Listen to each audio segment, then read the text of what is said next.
Hello friends, அனைவருக்கும் வணக்கம். இன்றைக்கி வந்து தமிழ்நாடு முழுவதும் பிராய்லர் ரேட் வந்து பார்க்க போகிறோம். அதுக்கு முன்னாடி நம்ம சேனலை பிடிச்சிருந்தா ஒரு லைக் பண்ணுங்கள், மறக்காமல் ஃபாலோ பண்ணிவிடுங்க நண்பர்களே. குறிப்பாக வந்து இன்றைக்கி வந்து சென்னையோட ரேட் வந்து பார்க்க போகிறோம். 121 அப்டேட் ஆகிருக்கு. தோலுடன் கோழியாக வாங்கினா 300 சொல்லியிருக்காங்க. தோல் உரித்த கோழியாக வாங்கினா 330 சொல்லியிருக்காங்க. இந்த தகவல் உங்களுக்கு பிடிக்கும்னு நினைக்கிறேன். சென்னை மக்களை மறக்காமல் ஒரு லைக் போட்டுருங்க. அடுத்ததாக நம்ம பார்க்க போகிறது வந்து கடலூர், விழுப்புரம், பாண்டிச்சேரி, கள்ளக்குறிச்சி ரேட் வந்து 133 அப்டேட் ஆகிருக்கு. மறக்காமல் இதுக்கும் ஒரு லைக் போட்டுருங்க. சின்ன கோழி வந்து சராசரி 1.70 இருந்துச்சுன்னா 3 வந்து கூடுதலாக சொல்லியிருக்காங்க. இது வந்து அந்த சங்கத்தோட தென்னார்காடோட ரேட் வந்து அப்டேட் ஆகிருக்கு. அதுக்கடுத்தது வந்து தஞ்சை, நாகை, திருவாரூர், மயிலாடுதுறை 4த்துக்கும் சேர்த்து அப்டேட் பண்ணியிருக்காங்க. டெல்டா கோழி மொத்த வியாபாரிகள் சங்கத்தோட ரேட்டுன்னு சொல்லலாம் 118. மறக்காமல் ஒரு லைக் போட்டுருங்க. இந்த தகவல் உங்களுக்கு பிடிக்கும்னு நினைக்கிறேன். அதுக்கடுத்து தான் வந்து மதுரையோட ரேட் வந்து பார்க்க போகிறோம் 114.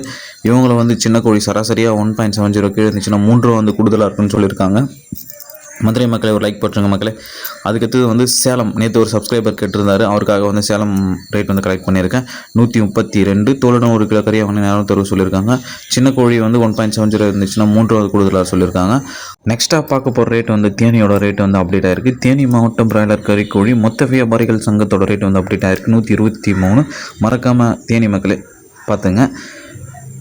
சிவகங்கை, ராம்நாடு கறிக்கோழி மொத்த வியாபாரிகள் சங்கத்தோட ரேட் வந்து அப்டேட் ஆகிருக்கு 121. லாஸ்ட்டாக பார்க்க போகிற ரேட்டு எல்லாருக்கும் வந்து ஷேர் பண்ணிடுங்க. தேங்க்யூ.